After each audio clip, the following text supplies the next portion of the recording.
Hey y'all, it's Basehead Dipper here, dipping on some Grizzly Wide Coat Wintergreen. Come and show you some different blade shapes and explain to you what the different blade shapes are for. So the first knife I'm going to show you actually has a pretty wicked looking blade shape, and that's why I bought this knife.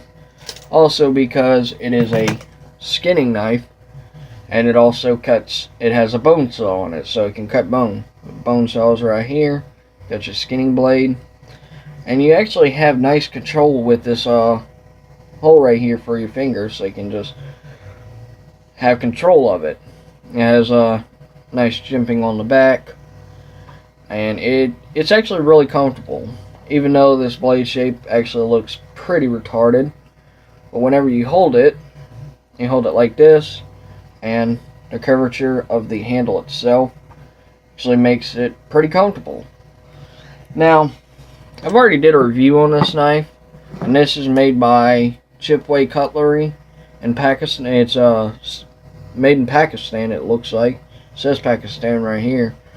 But other than that, it's a really nice looking knife, other than it looks like it has been used outdoors. When I got it, it was pretty dull.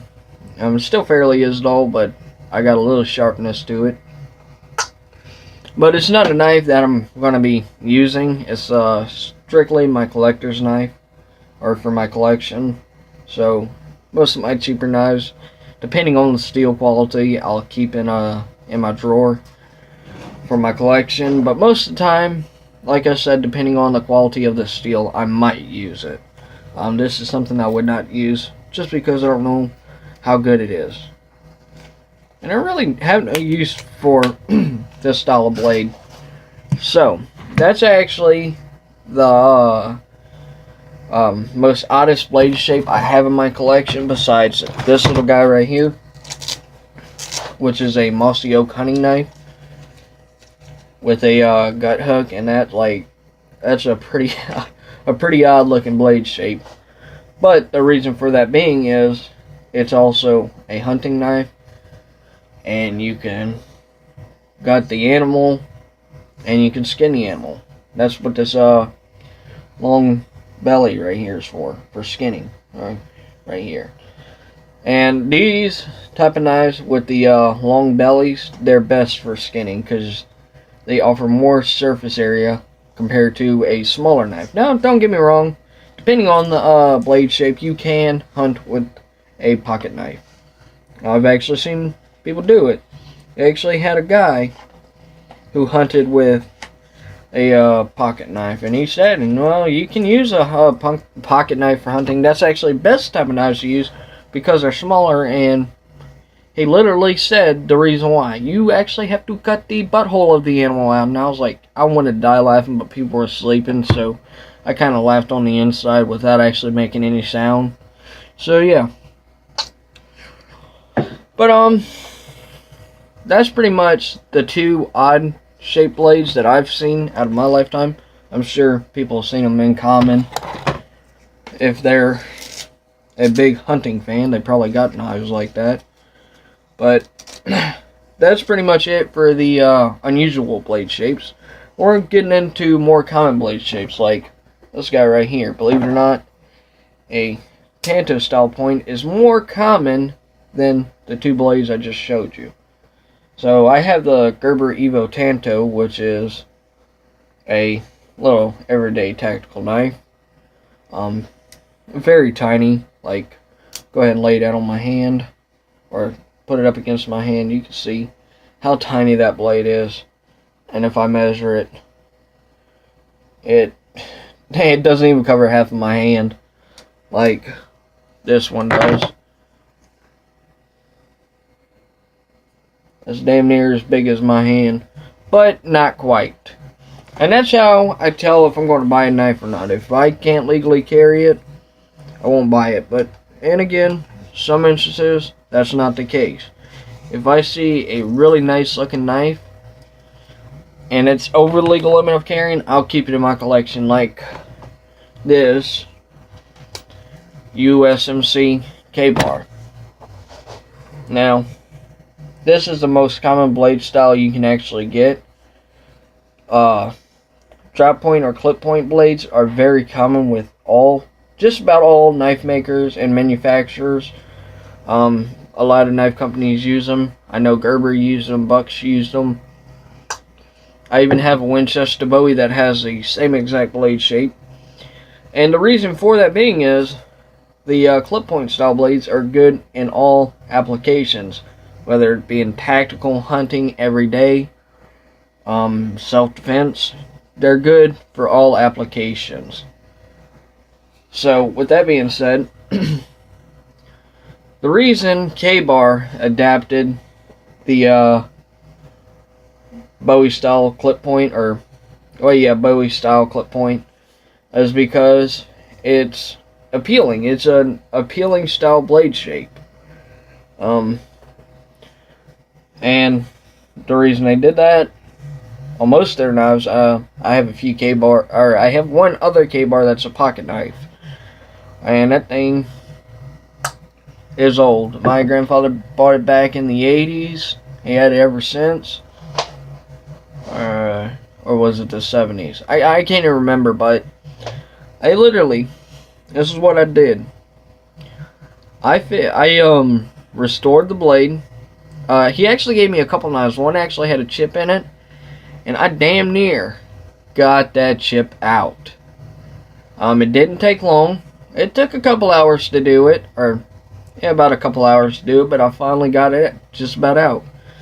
And those knives I'm not going to use. I'm not going to carry those. Those are just going to my collection. I just wanted to touch them up, make them look pretty. Like one of them had brass rivets and whatnot. I went ahead and got all the corrosion off of it, polished it up, and it looks really nice. But the clip point style blade is very common. And the reason it became common with Ka-Bar, well, as we all know, Ka-Bar went into service with the United States Marine Corps in 1942. And it was their best blade shape. It had great stabbing power or penetrating power, slashes, slicing, and the pommel actually became a good hammer. So yeah. And what boggles me is, we all know, this is off topic, but we all know the Battlefield line, or mainly Battlefield 3 and Battlefield 4. Those two battlefields were based off the Marines, so I'm surprised they did not use the USMC Ka-Bar. I thought that would have made perfect sense for the game itself. I've seen a lot of other games use a Ka-Bar style blade, or a knife that looks like a Ka-Bar. But Battlefield 3 and Battlefield 4 was not they didn't even use it. It was pretty weird. That I thought they would have used the Ka-Bar, being, well, Ka-Bar has a great history with the United States Marine Corps. And it shows it right here. Only Ka-Bar. Every other knife maker, they can use the USMC, what have you. But only Ka-Bar. Ka-Bar was the only one to stamp USMC on their sheaths, on their leather sheath. They also stamped the Eagle, Globe, and Anchor. And, well, they are the only ones that can actually use Ka-Bar because that's their licensed name, obviously. But I see a lot of imitators for Ka-Bar. Like, some will have, like, USMC and Olean New York, or Olean N.Y. And it's kind of aggravating. It really is. It's like, why can't these knife companies come up with their own design? Come up with an odd blade shape. Something no one's never seen before. But yet, here's how it goes. Ka-Bar, they're an expensive knife company. I think the USMC Ka-Bar is like $100+. So, what these knockoff manufacturers do is they'll create a knife that looks exactly like it, try and copy it in every feature, except for one. They cannot have the Ka-Bar name on it. That's against the law. So they'll try and copy as much as they can, and they think, well, if we sell it for a cheaper price, we'll get more business than Ka-Bar.